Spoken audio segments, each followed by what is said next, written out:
Come design and crochet my next food-themed tapestry square for my sweater. This is part 12, and if you don't know, that is the general layout. So it's a rainbow sweater with one food item for each one of those squares. This is my second round through and my second purple square, and today it's all about cake, chocolate cake. The ironic thing about cake, and specifically chocolate cake, is that I actually am not that big of a fan of cake, and if you asked me, chocolate cake would be my least favorite. I know, controversial, but it looks good as a tapestry square, okay?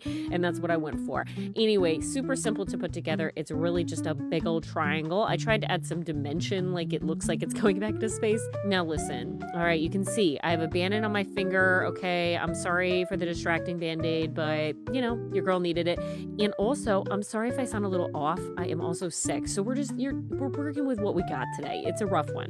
Now that that's all out of the way, making this thing super simple on the day of, okay? The only thing I was really fighting was the tangles of the yarn and the incoming light from where I was sitting at the time, okay? That was the worst part of this, which really isn't bad, all things considered.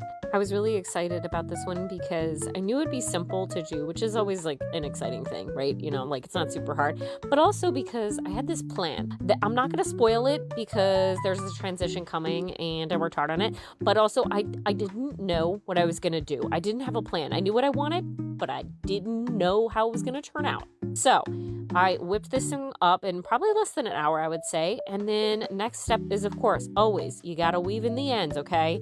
This one really didn't take me much time. Like the base of it, the actual tapestry part of this, all of those steps were really simple. So even like not that many ends. And even here, I'm showing you literally the only part of this I even fixed up with embroidery. It was just that little edge. It looked like little pieces of cake crumbling. But here's that transition I was talking about. This is what I ended on. Boom. It is whipped cream. When I was designing this, it just looked a little plain, so I decided to add a little whipped cream on top, although I will say designing that took me at least an hour, okay? But I did it, and it's sewn on, and last is going to be blocking this thing. Which, honestly, I don't know what it is. This is my least favorite part. I don't know why. I literally would rather weave in all y'all's ends than block this thing. I don't know. It always takes some convincing, but it is super necessary. I want them to be even, and I want them to be, squares. So I'm giving it a little water, and here it is. This is the chocolate cake square. Stay tuned because the next videos I'm going to put out are going to be the updates. So I'll show you all of them together.